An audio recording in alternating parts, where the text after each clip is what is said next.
Bonjour tout le monde. Dans cette vidéo, on va continuer avec le même cours Initiation aux algorithmes des arbres. Je vais vous présenter les arbres binaires de recherche. Bienvenue.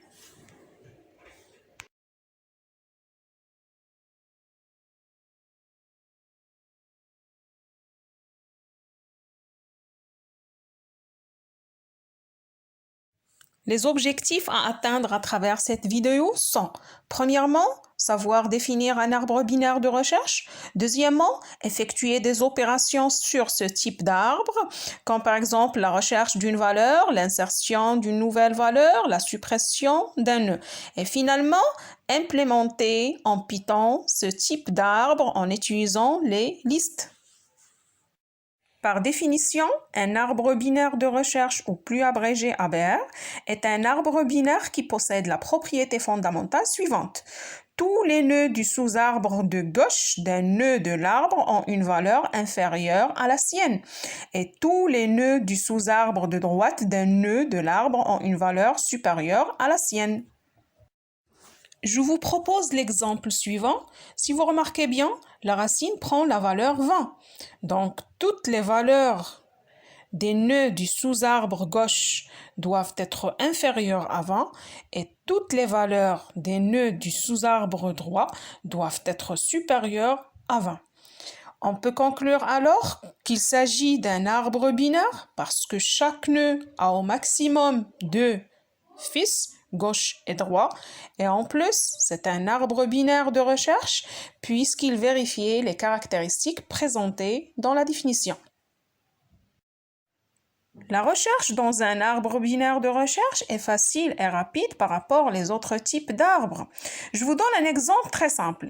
Si j'utilise un arbre quelconque, je suis obligée de parcourir tous les nœuds de l'arbre pour dire est-ce qu'une valeur existe ou non dans un arbre. Par contre, la procédure est très simple dans un ABR. Comment? Tout simplement, la recherche d'une valeur dans un ABR consiste à parcourir une branche en partant de la racine, en descendant chaque fois sur le fils gauche ou bien sur le fils droit, selon la valeur à rechercher. Donc la recherche s'arrête lorsque je trouve la valeur ou bien lorsqu'on a atteint l'extrémité d'une branche qu'on peut l'appeler une feuille. On peut conclure que les arbres binaires de recherche, comme son nom l'indique, facilitent la recherche d'une valeur. Pour insérer une nouvelle valeur dans un arbre binaire de recherche, on doit suivre le même principe que pour la recherche d'une valeur. C'est-à-dire, un nouveau nœud est créé avec la nouvelle valeur et inséré à l'endroit où la recherche s'est arrêtée.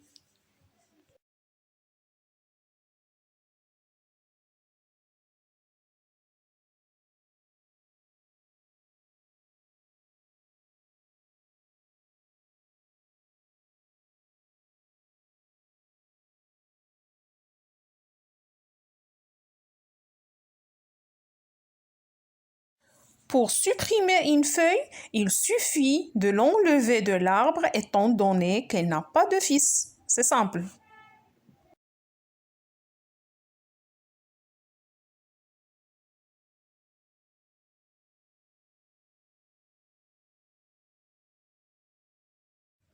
Pour supprimer un nœud avec un seul fils, on l'enlève de l'arbre et on le remplace par son fils.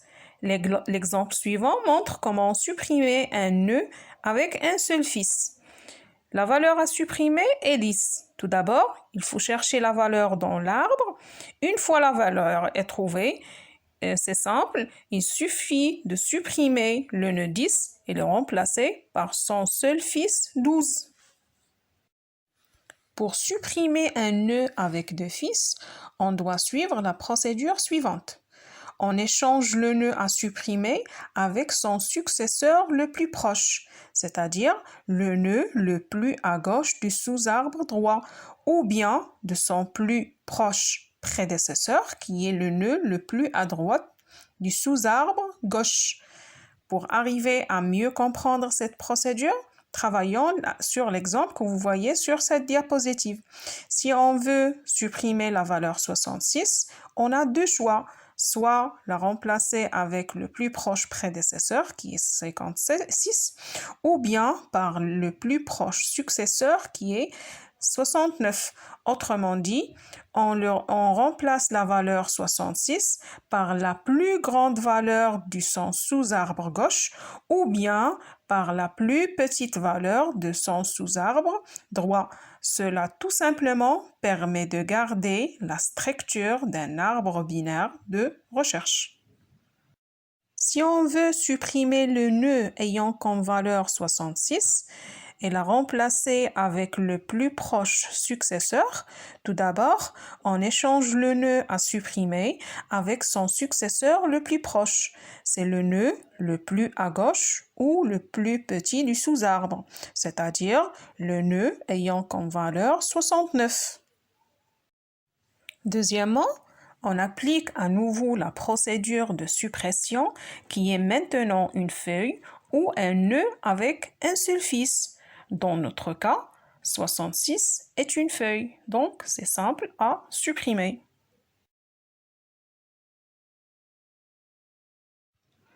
Pour supprimer un nœud qui a deux fils et le remplacer par le plus proche prédécesseur, deux étapes à suivre. La première, on échange le nœud à supprimer avec son plus proche prédécesseur. C'est le nœud le plus à droite ou le plus grand du sous-arbre gauche. Dans notre cas, on échange 66 avec 56. Dans la deuxième étape, on applique la procédure de suppression qui est maintenant une feuille ou un nœud avec un seul fils. Dans notre cas, on supprime 66 et on la remplace par 55. Dans la vidéo prochaine, on va voir comment implémenter en Python les arbres binaires en utilisant les listes. Merci pour votre attention et à la vidéo prochaine.